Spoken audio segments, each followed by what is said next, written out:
Good morning, students. How are you? I hope you are fine at home. तो बेटा आज हम अपनी मधु की पुस्तक का पाठ 17 दरियानूर पढ़ेंगे। तो इस पाठ में हम क्या सीखेंगे बेटा कि जो हमारी ऐतिहासिक धरोहर होती है, यानी कि जो हमें हमारे पूर्वजों से प्राप्त हुई है, ठीक है, उसे हमें संभाल कर रखना चाहिए। जो संस्कार हमें हमारे पूर्वजों से मिले हैं, जो चीज़ें हमें हमारे पूर्वजों से मिली हैं, उन सब का बहुत संभाल कर रखना चाहिए और उनकी देखभाल करनी चाहिए। इसके साथ साथ बेटा हम ये देखेंगे कि इसमें मित्रता, अपनी मित्रता का किस प्रकार से निर्वाह करना चाहिए, किस प्रकार अपने कर्तव्यों का पालन करना चाहिए, वो सब इस कहानी में हम इस पाठ में पढ़ेंगे। तो बड़ी अच्छी है, आपने बड़े ध्यान से, ठीक है, देखिए। नादिर हुसैन को बादशाह ने अपने पास फौरन बुलाया था, ठीक है। बादशाह ने किसको बुलाया? नादिर हुसैन को। तो नादिर हुसैन घबरा गया कि बादशाह ने बुलाया है, तो पता नहीं क्या बात होगी, क्यों बादशाह ने बुलाया है। वो घबरा जाता है कि इस समय रात के 11 बजे बादशाह मुझे क्यों बुला रहे हैं। कि रात के 11 बजे एकदम आपको कोई बुलाए तो मन में चिंता का भाव उत्पन्न होता है। तो वह चिंतित हुआ, ठीक है, सोच में पड़ गया। तुरंत तैयार होकर वह दौड़ा दौड़ा बादशाह के पास जा पहुंचा। अब देखो, राजा के हुक्म को कोई टाल भी नहीं सकता है, ठीक है, कि राजा की किसी भी आज्ञा का उल्लंघन नहीं किया जा सकता। तो जाके क्या पूछता है कि हुक्म हजूर। नादिर धीरे से बोला। बादशाह शाहजहां आंखें बंद किए लेटे हुए थे, आराम से अपने बिस्तर में लेटे हुए थे। नादिर की आवाज़ सुनते ही उन्होंने आंखें खोली और गंभीर स्वर में, गंभीर कहते हैं जो एक सीरियस सी आवाज़ होती है, ठीक है, दुखी सा स्वर होता है, तो उसमें क्या वो कहते हैं वो नादिर से, नादिर जरा नज़दीक आओ, कि मेरे पास आओ, हम जोर से नहीं बोल सकते। नादिर उनके पास जाकर घुटने टेक कर बैठ गया, ठीक है, और क्या बोलता है कि फरमाइए हजूर, कि बताइए अब आपको क्या कहना है। तब बादशाह नादिर के निकट झुककर धीमे स्वर में बोलते हैं, कि वो भी उसके पास से हो जाते हैं, क्योंकि उनसे जोर से बोला नहीं जा रहा था बेटा। तो वे धीरे से बोलते हैं कि नादिर, आज मुझे नींद नहीं आ रही है, ठीक है, थोड़ी देर पहले मैंने एक भयानक सपना देखा था। क्या देखा? कि उत्तर पश्चिम दिशा से एक सम्राट विशाल सेना के साथ आए हुए हैं। तो वो अपने सपने की बात उन्हें बताते हैं कि उसके बाद मुझे नींद नहीं आई और हमारे ऊपर हमला कर दिया है, हम बुरी तरह पराजित हो गए हैं, वह सम्राट हमारी सारी धन दौलत लूट कर चला गया है। तो ये वाकई में चिंता का विषय था कि एक दूसरे राज्य की, ठीक है, सेना ने उन पर आक्रमण कर दिया और उनका सब कुछ छीन लिया उनसे। तो कैसी बातें कर रहे हैं हजूर। नादिर हुसैन मन ही मन हैरान हुआ, वह भी उनके स्वप्न की बात सुनकर हैरान होता है, ठीक है। नादिर हुसैन होशियार और नेक दिल इंसान था, ठीक है, बड़ा उसके मन में दूसरों, नेक दिल क्या होता है बेटा? जिसके मन में दूसरों के प्रति पूरी दया होती है।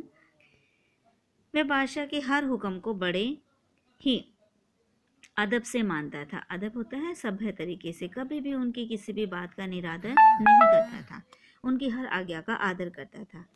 तभी बादशाह ने अपना बायां हाथ सामने लाकर मुट्ठी खोल दी, ठीक है। नादिर हुसैन की नज़र बादशाह की हथेली पर पड़ी और वह आश्चर्य से उनकी ओर देखने लगा, ठीक है। बादशाह बोले कि ये हीरा जो तुम मेरे हाथ में देख रहे हो नादिर, इसको भी वह सम्राट ले गया। वो सपने में बताते कि बड़ा ही कीमती हीरा था उनके पास और उन्होंने अपने हाथ में ले रखा था। नादिर हैरान हो जाता है, तो जब वो उसे स्वप्न में बताते हैं कि ये हीरा भी लूट लिया गया है। लेकिन यह हीरा हमारे खानदान का चिराग है, यानी कि यह हीरा बादशाह के पास कई पीढ़ियों से था, उनको उनके दादा से, पिता से मिला, पिता को उनके पिता से, इस तरह बहुत कई पीढ़ियों से। मेरे दादा को यह हीरा उनके अपने दादा से मिला था, ठीक है। इसे दरियानूर कहते हैं। तो उस हीरे का क्या नाम था? दरियानूर। हम इस बहुमूल्य चिराग को किसी भी हालत में खोना नहीं चाहते। ये कहते कि जो हमारी पीढ़ियों में सदियों से हमारे पास है, कि हम एक अमानत को दूसरी पीढ़ी को सौंपते हैं तो वह कोई दूसरा लूट कर ले जाए, ये हम बर्दाश्त नहीं कर सकते। तो बोले मैं इसे खोना नहीं चाहता, किसी दूसरे के हाथों में नहीं जाने देना चाहता। यदि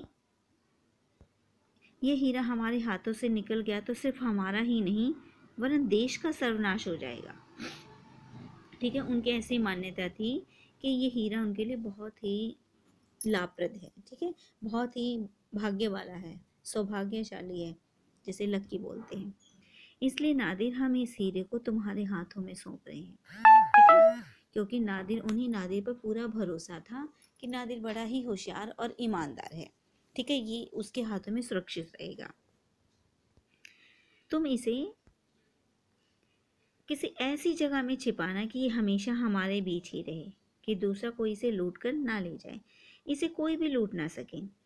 हमें पूरा यकीन है कि तुम हमारे हुक्म की तामील करोगे, तामील मीन्स पालन करोगे। ठीक है, कुछ रुककर वे फिर बोलते हैं, क्या बोलते हैं कि एक बात जरूर याद रखना नादिर, कि दरिया नूर के बारे में इस दुनिया में तुम्हारे और हमारे सिवाय और कोई भी नहीं जानता है। किसी को कानो कान खबर ना हो, ये जिम्मेदार तुम्हारी है। अब ये देखो, यह बात सिर्फ दो व्यक्तियों के बीच में थी। अब ये भरोसे की बात है, तो बेटा हर किसी को ऐसा ही होना चाहिए कि एक के राज, अगर कोई अपने राज किसी के साथ बांटता है, शेयर करता है, तो उसे उसके राज अपने तक ही सीमित रखने चाहिए।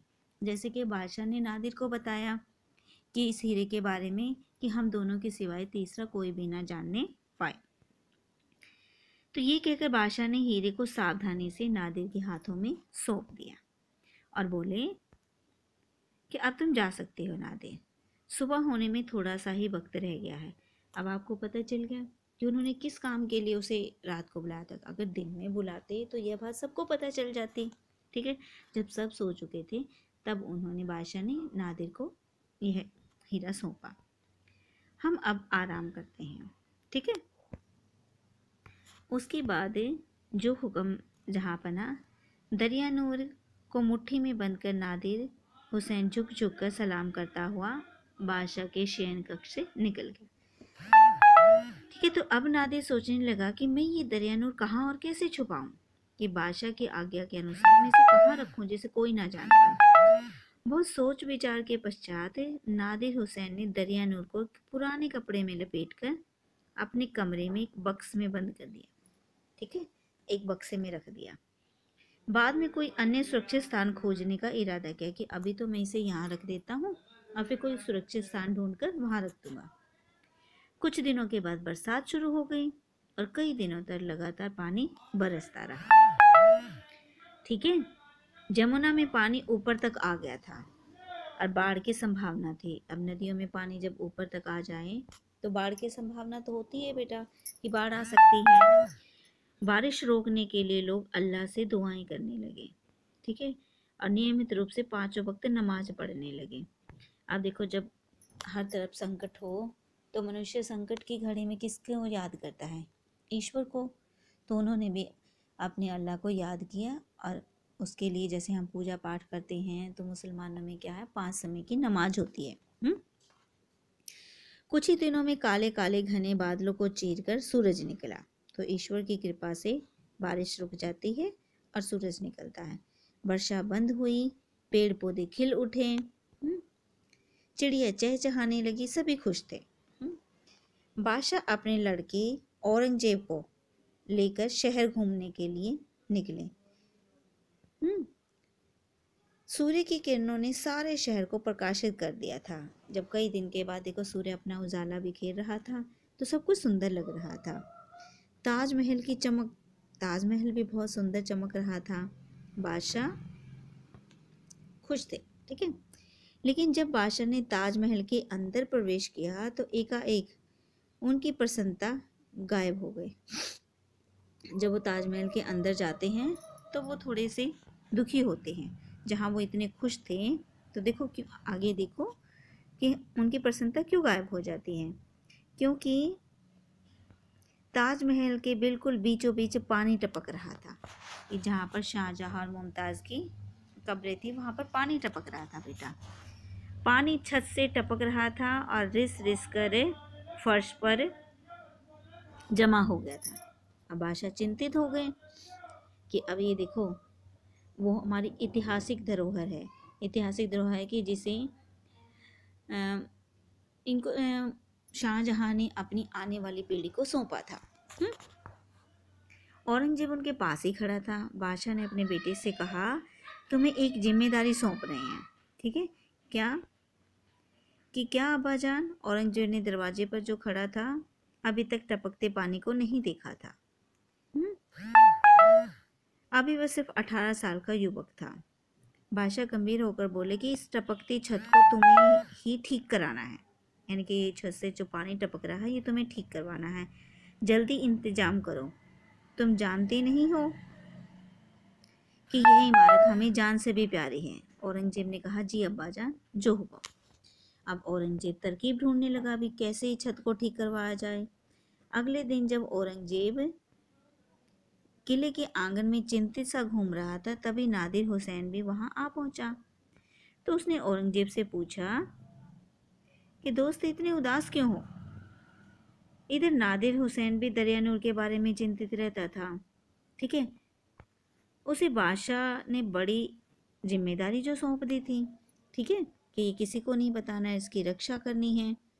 तो अब आपके लिए सस्पेंस है, बाकी का हम अगले वीडियो में पढ़ेंगे बेटा, ठीक है? जितना आपने पढ़ा है अब तक उसमें से आपने एक एक नंबर के प्रश्न रेडी करने हैं, ठीक है? लिखने भी हैं और याद भी करने हैं। Thank you, have a nice day.